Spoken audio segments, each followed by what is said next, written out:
صافات صفحه نمبر 14. سورة صافات مكية. دا سورة صافات په مکه مکرمه کې نازل شوې ده.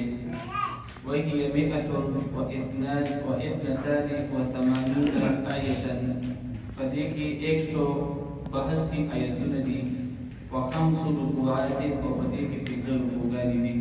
الله سورة یاسین په خپل دربار کې قبول او منظور کړي او الله دې دا سورة صافات زموږ لپاره آسان کړي او دا دې الله موږ ته د رضا او د شفاعت یو ذریعہ وګرځولي کړي. أعوذ بالله من الشيطان الرجيم. بسم الله الرحمن الرحيم. والصافات صفا فالزاجرات زجرا فالتاليات ذكرا إن إلهكم لواحد رب السماوات والأرض وما بينهما ورب المشارق صدق الله العظيم. سورة صافات آیت نمبر 1 پنځمه رکوع درشتم سپاره. سورة صافات ته صافات ولې ویل کیږي؟ نو په دې سورة صافات کې پیلنې ټکي صافات راغلي دي. تاسو ته وګورئ والصافات صفا. په دې پیلنې آیت کې ټکي د صافات راغلي دي. نو ځکه دغه سورت ته هم سورة صافات ویل کیږي.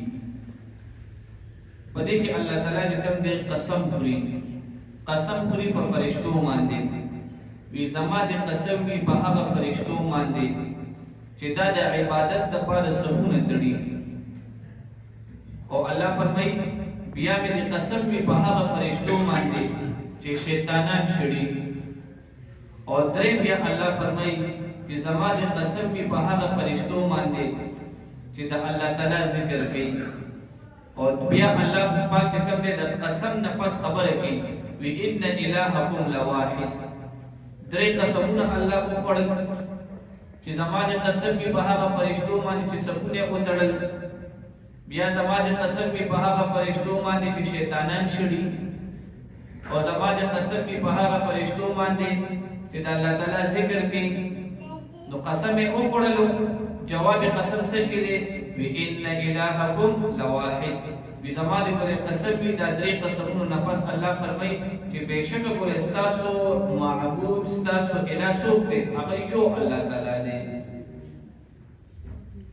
اوس کوم دی د قسم متعلق مسله به یاد وساتو. باندې کې اکثر خلک باندې کې مبتلا دي. د دې درس نه پس به ان شاء الله دغه مسلې اصلاح وکړو ځان به نه ساتو.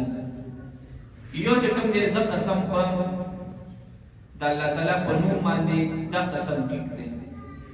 زویم چې زمانه د الله تعالی په ذات باندې قسم وي چې زما پلار په نوم راغلی وو دا ټیک دی. نو د الله تعالی په نوم باندې قسم خوړل دا جایز دی. او یو چې کوم دی د الله تعالی نه علاوه په نور شیزونو باندې قسم دی. نو علماء دا لیکلي چې دا عین شرک دی. ګوره بعض خلک وایي چې زمانه د بچو په سر قسم وي او زمانه د مور او پلار په سر باندې قسم وي او دا بشر زمانه په کعبه باندې قسم وي. نو علماء لیکلي دي چې د الله تعالی د نوم نه بغیر په نور شیزونو باندې قسم خوړل داسې شي دي دا ولې شرک دی. نو آینده چې کله موږ قسم کوو د چا په نوم باندې وکړو الله تعالی په نوم باندې. دا چې کوم دی زما او د ستاسو مسله ده. دویمه مسله چې کوم دی د الله تعالی ده. الله تعالی چې تاسو وګورئ په قرآن کې کله چې کوم دی په سحر باندې قسم خوري والفجر وليال عشر والشفع والوتر. کله الله تعالی چې کوم دی د مازدیګر په وخت باندې قسم خوري والعصر ان الانسان لفی خسر. کله الله تعالی چې کوم دی په زیتون باندې قسم خوړلی دی والتین والزیتون وطور سینین وهذا البلد الامین. کله الله تعالی په فرشتو باندې قسم خوري. نو زمون د پاره دا روانه ده چې موږ په مخلوقات باندې قسم وخورو.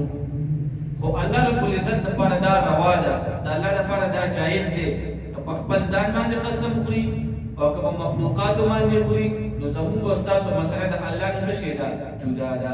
نو دلته هم الله تعالی په فرشتو باندې قسم خوړلی دی او قسم یې د څه لپاره خوړلی دی چې ګورې د عبادت لایق څوک دی یا صرف الله. دیکھ اللہ فرمائی والصافات قسم دے پسف تڑون کو فرشتو باندے صفا چی صف اتڑی فالزاجرات زجرا پس قسم دے پہا غٹولو چی شڑون کی دی پشرلو سرا شیطان لا فالتالیات ذکرا یا تلاوت کون کی دی دا ذکر دا قرآن. دا دویم نمبر آیت تاسو ګورئ الله فرمائی وی هغه فرشتو باندې مې قسم وی چې شیطانان شړي. دې څه مطلب دی؟ دې دا مطلب دی بر په اسمانونو کې زموږ استاد فیصله کیږي چې دې بنده د ودونه رزق ملاويږي، دې بنده د مرګ راځي او دلته عزت څومره ملاويږي. الله پر چې کوم دې مطابق فیصله کوي. نو دا شیطانان چې کوم دې دې نمبر ور روان شي چې کله دې اسمان ته ورخیږي نو په دې اسمان کې د فرشتو جماعتونه هغه ته پته ولګيږي بدا فرشتي چې کوم دې شیطان بس انخليږي او دې شیطان بس یې نو دا شیطان د اسمان نه روشړي. نو دا هغه دې د ذکر دې دا مراد دی. زموږ فیصله چرته کېږي اسمانونو کې. نو دا شیطانان دي او دا جنات دي دی بر چې کوم دې اسمانونو ته راخیږي ویره موږ چې کوم دې هم دا خبره نوٹ کوو. دا خبرې دې ذکر نوٹ کی چې بیا د انسانانو په زړونو کې وسوسې اچي. نو چې کله دې بر اسمان ته خیږي نو دې فرشتو ته پته ولګيږي یره دا فرشتو ته پته ولګيږي چې یره دا پیری روختلو یا شیطان روختلو. نو دا فرشتو پس پر نه دا سره روان شي.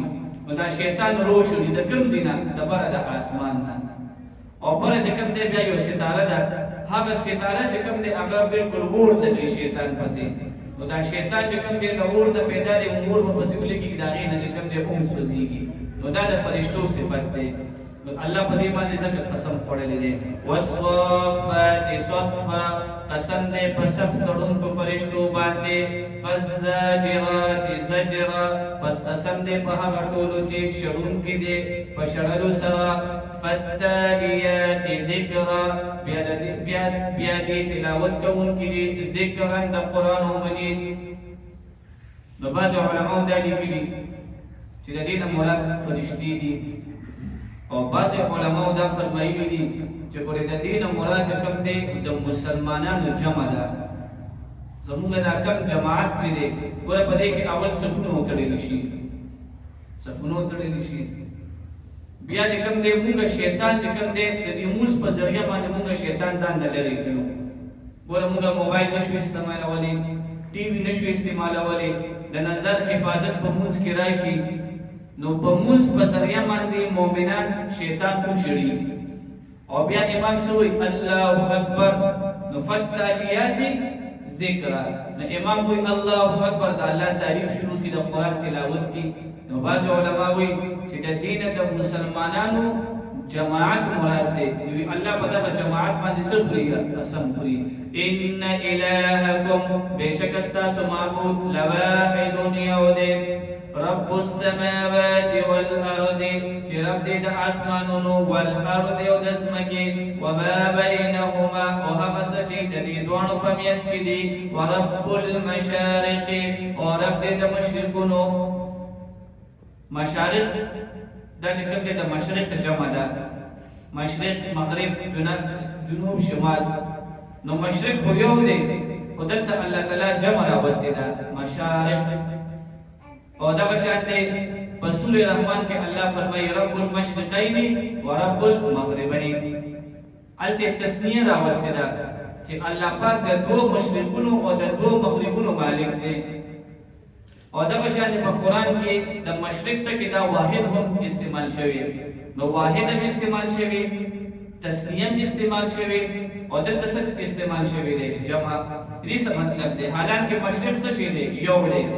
نو علماء د دې جواب کړی دی چې دا نور دا چې کوم دی چې روزي نو یوزي نه روزي او چې کله پروزي مثلا پنن ورځ باندې یوزي کې پری وتلو سبا چې کوم دی په مغرب کې بل ځای کې پروزي سبا چې کوم دی د مشرق د یو ځای نه راوځي په سبا باندې بل ځای نه راوځي نو د دې نور چې کوم دی ځای نه مختلف دي نو ځکه دلته چې کوم دی جمع وته راوستل انا زینا السماء الدنيا بشکه موږ ښایست ورکړی دی آسمان ته الدنیا د دنیا ته بزینت الکواکب په ښایست د ستورو سره الله وی دا آسمان موږ د ستورو سره ښایسته کړی دی ستوري نو دا ستوري چې کوم دی دا الله تعالی د آسمان د ښایست لپاره پیدا کړی اسمان پکې ښایسته ښکاري سړی چې کله په پلو میدان کې ناست او اسمان ته ګوري اسمان ډېر ښایسته نو دا د الله تعالی قدرت دی